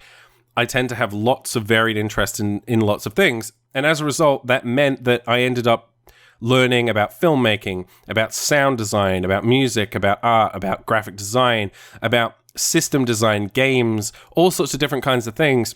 And that led me eventually to being a game designer. If you want to know what's required to be a game designer, go to YouTube and search for extra credits game design. They have a fantastic video on what it takes to be a game designer. Basically, you have to be a jack of all trades in pretty much everything. And that's what I did through my various hobbies and interests. And so I ended up making games, which then taught me a lot about games. And then now I'm doing YouTube and I know a lot about games, so it kind of works. So that's the shortest answer I can give you.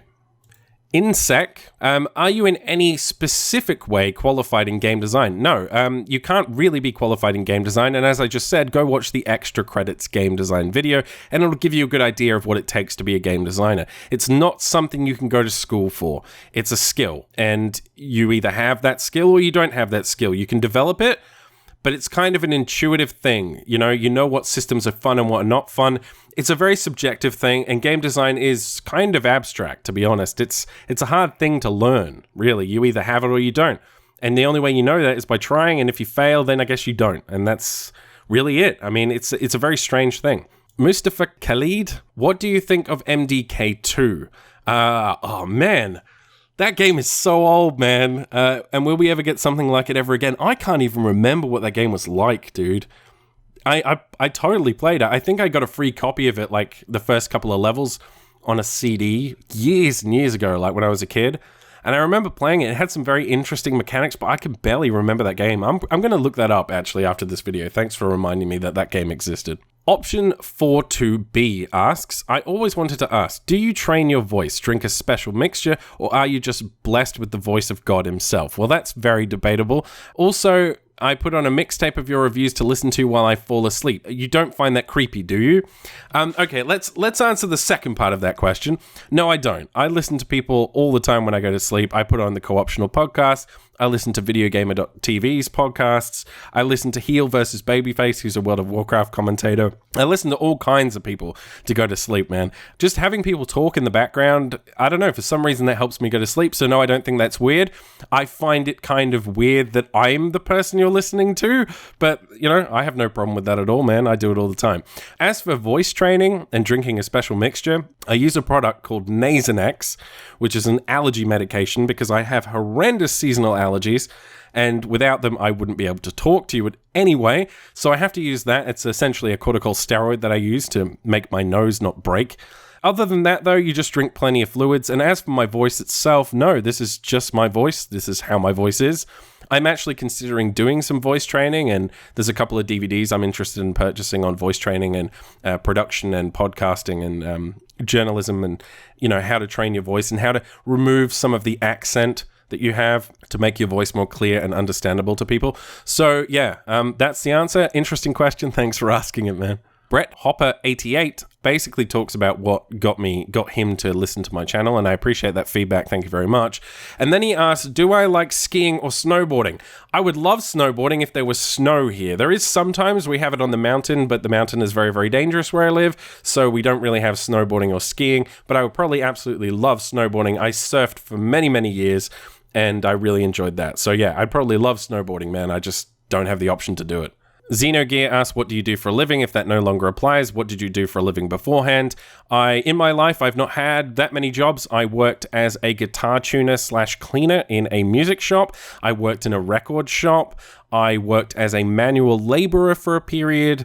I worked as a systems analyst and programmer for a telecommunications company, and I had to essentially create a voice over IP system for the entire company and all of its call centers in India, which was a major undertaking. And then I moved into game development and game design, and I also worked as a freelance web designer for a long period on and off.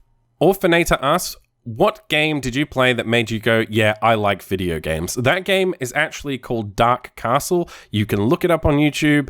It's an ancient game. It came out 2 years after I was born, and it was on the Macintosh. and it was a terribly made platforming game, and I loved it. And that's what got me into video games, as far as I can remember, but apparently I played games way before then. But that's the first one I remember, man. It came out in 1986, so yeah, pretty old now. Go look it up. It's quite an interesting game. Victor Hugo Borges asks, hey man, I like your voice, I like your honest reviews, and I wish you could talk a little about FPS and Battlefield 4. Well, I've talked a bit about FPS in this video, so I'll talk about Battlefield 4. It's a good game. But the thing is, I've played every single Battlefield game that's ever come out. Battlefield 1942 all the way through to Battlefield 4.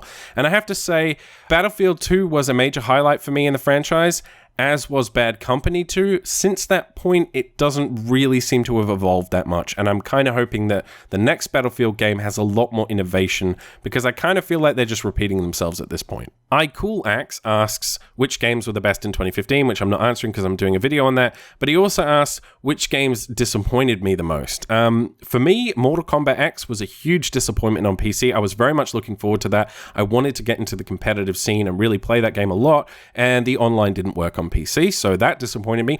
Anno 2077, I think that's the name. Let me just check. Anno 2205. Sorry. The names of those franchises are terrible. That game disappointed me a lot as well. I was hoping for a massive evolution of that franchise, and essentially they streamlined it and SimCity-ified it, which kind of sucked. So that bummed me out. I was really looking forward to that game. Fallout 4 was kind of a disappointment in a lot of ways. I was hoping that Bethesda would sort of pull their finger out and do a better job this time around. It's still a great game, but I was hoping it would be able to compete with The Witcher 3, which it quite frankly cannot. So, yeah, but there were a lot of disappointing games this year, actually. A lot. Maybe I should make a video about it. I don't know. Fatality Teddy. I don't know how to say your name, man. That's what I call you, Fatality Teddy. That's what I call you. You should change your name to that. What YouTube channels do you watch/subscribe to? A lot, actually. A lot. Let's run through some of them, shall we? Angry Joe, Boogie2988, Chris Stuckman, who does movie reviews. I watch Crash Course, who do a whole bunch of educational videos. I watch Cross Counter TV, which is a fighting game channel. I watch Danny O'Dwyer, who works for GameSpot. I watch Day 9, Empty Box, who's a racing simulator guy. I watch Extra Credits, which is a game design channel. I watch Frugal Sim, who's a simulator guy. Jenna Bain, Total Biscuit, Heel vs. Babyface, Jesse Cox, Jeremy Johns, It Me JP, Linus Tech Tips, Jonathan Pye, who's a very funny person, Jim Sterling, NASA, Propulsion Laboratory, a whole bunch of stuff, actually. So what I'll do is I'll put a screenshot up, and maybe you'll find something interesting and new to check out. RPG Destiny asks, Star Wars or Star Trek? The answer is simple, sir. It is Star Wars. Scrappy22 asks, aren't you afraid of gigantic spiders hidden inside toilet seats or little ones sleeping inside your closet? The sheer number of potentially deadly animals must be nerve-wracking. So this is a very common question that you get when you live in Australia. And the answer is yes, honestly. You just get used to it, though. You get used to certain routines. You're like, okay, when the great white sharks are out and about, I won't go in the sea. And when I pick up my shoes in the morning to put them on, I make sure to tap them out and knock them on the table to make sure any spiders living in there get out. And when you get up in the morning and you put your clothes on, you shake them out to make sure there's no spiders or anything in there. And when you're going for a walk, you avoid long grass because you don't want to get bitten by snakes. And you don't take your dogs for walks in grassy areas during the summertime because they'll get bitten by snakes. And you're careful where you put your hands. And when you get your deck chairs out for summer and you want to go sit in the garden, you brush them all off to get all the spiders and deadly shit off of it. And, you know, you make sure that you don't go out when the box jellyfish are around and stuff like that. It sucks. It really does. I grew up in England where we literally had to worry about mosquitoes and that was it. So, yeah, it does suck. It does limit your life significantly. It depends, you know? It depends on the kind of person you are. If you're the person who's willing to take risks, then maybe it doesn't interfere with your life as much.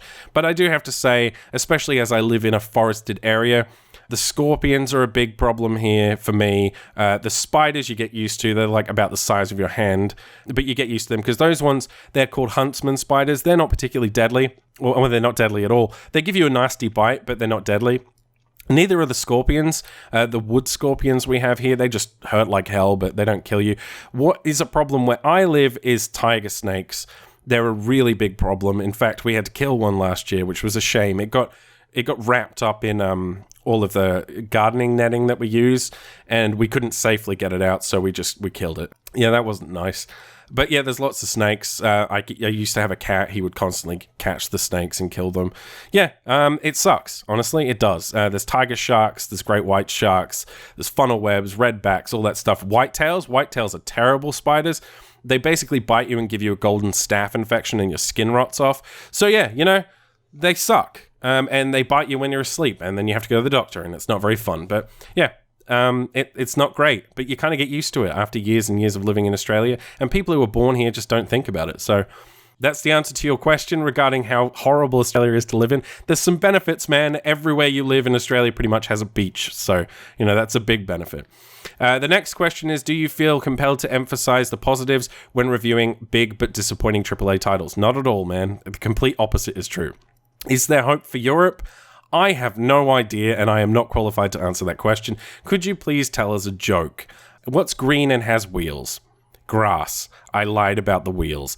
That is a joke that my mum tells to almost everyone. It's a terrible joke, and I thought I would share it with you. So there you go. What's green and has wheels? Grass. I lied about the wheels. Darren DeMello asks, how many, if any, kids would you like to have? I don't want to have any kids, to be honest. That may change going forward, but I'm 31 years of age now, and I don't have any desire to have children. I don't feel qualified to raise children. Let's put it that way. It's a lot of responsibility, and I'm a very serious person, and I take things in life very seriously. I'm very responsible, and so the idea of having a child, I would want to make sure I had a lot of resources available to that child, and I currently don't. Which AAA developer do I like the most and why? And that's from Zelski1234. Right now, it would be CD Projekt Red because they pushed their game back to make sure it was good, first of all. They released tons of free DLC content, which was great. Their first expansion was fantastic. They offer a DRM-free solution. Their game was reasonably priced in Australia. They made one of the best games I've ever played. And overall, they're an amazing company and a small studio that does things right. So yeah, a company that respects gamers. It's kind of rare these days. CD Projekt Red should be on your radar. Jeffa asks what my childhood was like. It's not really an appropriate question, so I'm not going to answer that one. Do you have another job besides YouTube? I've already answered that. And how do you see yourself in 10 years? I have no idea. I don't plan that far ahead. I tend to operate on a 5-year plan, and that's about it. I play things by ear a lot. I just do what I want to do, and I pursue what I want to pursue, and if it works, it works, and if it doesn't, it doesn't. That's kind of how I live my life, man. So, yeah. Thanks for the question. Div C asks, what is your religion? I just want to know if you're atheist or not. I assume you want to know if I'm atheist because you're an atheist. I guess I am, just simply because of the fact that I don't see any evidence for the existence of a God. But, if you do, good for you. I don't really care, to be honest. It doesn't bother me. The only thing that bothers me is when people use religion as an excuse to hurt people, like fundamentalist Christians in the US and, extremists in the Middle East. I don't agree with that. But if you're not hurting anyone, I don't care. It's just for me, I'm a science-focused person, and if I don't see evidence for something, I don't believe in it. It's simple as that. The Hascat asks, how do you find all the time required to play the games you play for review? It's hard, and I play a lot of games, and I play them all the time. I don't work a normal schedule, let's put it that way. I get up in the morning, I read my comments for an hour, I respond to social media stuff, and then I start playing a game for review if that's what I'm doing that day, and I will finish playing that game for review when I go to bed. So I literally just play all day and all night until I go to sleep, and I'll do that until I finish playing the game, and then I'll do the review process. So I spend almost all of my free time during the work week working. And then on the weekends, I rest and do other things that I enjoy. So I just work a lot. That's basically the answer to the question. Scooty Puff Jr. asks, how do you think your content differs from other critic review channels like Total Biscuit and Angry Joe? Well, I differ dramatically from Angry Joe in the sense that my videos are not about entertainment. They are about informing consumers. I'm not interested in entertaining people. I want to talk about industry issues and to inform people so they can make good purchasing decisions. So Angry Joe's an entertainment channel, and I love his work, but it's not anywhere near as critical as, say, Total Biscuit. The difference between me and Total Biscuit is that I review games and he does first impressions, and we have different thoughts and opinions and feelings on various topics, I guess. We're different human beings. We're doing very similar work, but we approach it differently and we value different things. Leeson asks, how old are you? I'm 31. What part of Australia do you live in? I live in the Australian part of Australia. No, I live in Tasmania. At the moment, I move around a fair amount, though. What is your top 5 favorite games of all time? Not answering that. Can 10,000 subscribers provide any decent income? Not really. The subscriber count is not really where your income comes from. It's the view count and the watch time and how many people are using ad block and stuff like that. For the most part, subscribers don't tend to watch that much content. They tend to only watch the stuff they're interested in. They may take a break from a while, come back. And it's weird. Subscribers are not a guarantee of like, I'm not going to get 10,000 views on every video now I have 10,000 subscribers. I'll probably get a quarter of that. And depending on the content and all sorts of other factors, they'll watch. What does matter is my view count overall. Some people watch my videos through the YouTube suggestion system or from Reddit or wherever, and they don't feel the need to subscribe, and they don't, but I still get the views. And the views are what matter in terms of making a decent income. This month, well, the month of November, I made the dole in my country. So if you know what the dole is in Australia, the equivalent, that's what I made this month from YouTube.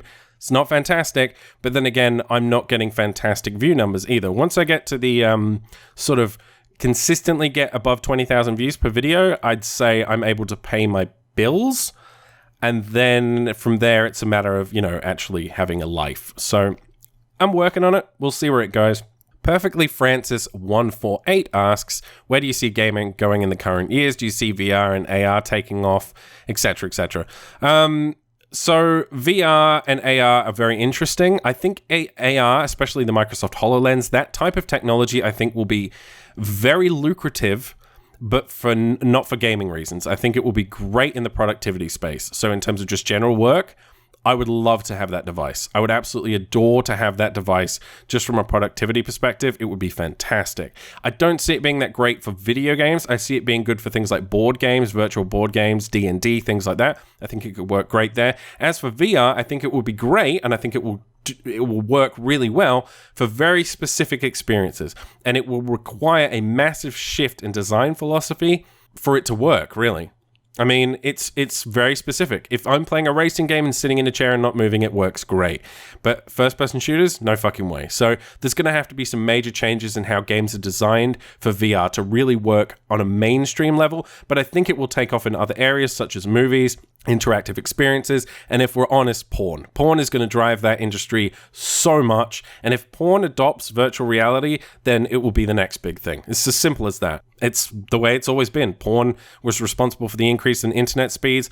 Porn was responsible for the decision between Betamax and VHS. So porn will have a major influence on whether or not VR is accepted by the mainstream. And then other than that, I think games will slowly evolve to incorporate VR more and more and more. So I think they'll both do well, but I think AR will be mainly used in the productivity space. Damon Keller asks, what does it feel like to play games in front of 10,000 people? Strangely, I don't feel anything. You may think that I'd be nervous about doing it, but I really don't care. A lot of people tell me I'm shit at games. I don't care. I mean, I'm a reviewer, man. I can't be expected to be good at every single game I play. I'm going to play over 100 games a year. Most people play maybe 2 or 3, so it's kind of an irrelevant point. Like, when people tell me I'm bad at a game, I'm like, well, yeah, I haven't played it for 100 hours. Of course I'm bad at it. So, yeah, I don't really care. It doesn't bother me in any way, and to be honest, for some reason, I don't get stage fright. If I had to do it in front of 10,000 people live, then I would absolutely shit myself. But there's a separation on YouTube that allows me to not care about that kind of thing, really. So, yeah, good question, man. James Fox asks, what game did I get most immersed in? And that would be World of Warcraft. I lost 2 years of my life to that game, so I have to give it to World of Warcraft. There are some other games that are equally cool. EVE Online, I lost a lot of time to. The Witcher 3, very immersive. Fallout 4 is actually very immersive. I feel a very strong compulsion to go and play that game on a regular basis, just for that reason. So there are a load of games, man, but World of Warcraft takes the cake, really. It's the most immersive gameplay experience I've ever had. Joshy Boy Wiz asks, would you do reviews of console games? Yes, if you want to buy me a PS4 and a capture card, and an Xbox One and a capture card. Because otherwise, no. I just don't have the money at the moment to justify that purchase, and there aren't enough exclusives for me really to justify it right now. If there are a lot more exclusives in future, then maybe. But PC tends to get almost every game anyway, so it's a good platform to review games in general. However, I would like to maybe cover Nintendo content, but they have an egregious and shitty business policy when it comes to YouTube. So again, yeah, it's difficult right now. I'd like to look at it into the future, but right now I can't afford to do it, and there's not that much of an incentive to do it. Dan the Man asks, what are my PC specs? You can find them in the About section of my YouTube channel, so just go there. What is my favorite game of 2015? Not answering that. What is my most anticipated game of 2016? I've already covered that to some degree. Will I review Just Cause 3? Probably not at this point, because I'm kind of running out of time, and that game would require at least a week for me to play it enough to be able to form an opinion and then make a video, and I've got my Game of the Year stuff to do, and it's certainly not going to be on that list, so that should give you some idea of how I feel about Just Cause 3. And can I do an upcoming Games of 2016 video? That's actually a good idea. I might do that. A Dirty Rumor asks, what game have you played but never finished and regret it? Would you go back and finish it now? Why or why not? I have not finished so many games that that's an almost impossible question to answer. Right now, I haven't finished The Witcher 3 entirely, and I would love to go back and continue playing that. What else? Fallout 4 I haven't finished yet, and I really want to finish that game. Man, there's so many. Ori and the Blind Forest I'm currently playing, and I love that game, and I want to keep playing that. Man, there's too many, man. Like, I just don't have time to finish games, really, because of what I do now. But also in the past, as I said, I'm the kind of gamer who likes to jump between experiences, and that tends to mean I don't finish stuff. And that's quite common, actually. If you actually look at the stats for a lot of games on Steam, you'll find most people don't actually finish content. But in terms of one I really regret not finishing, not that I can think of, really. Not that I can think of. Sorry. No, man. Not really. And that is the end of the questions. Thank you to everyone who sent them in. It was actually a very interesting thing to do. I enjoyed answering all of them. So yeah, if you found this video useful or helpful in some way, let me know in the comments below. And if you did actually manage to watch the whole video, please let me know also. I would be interested to see how many of you actually got to the end. And as always, like, favorite, share, and subscribe. And I will see you guys next time.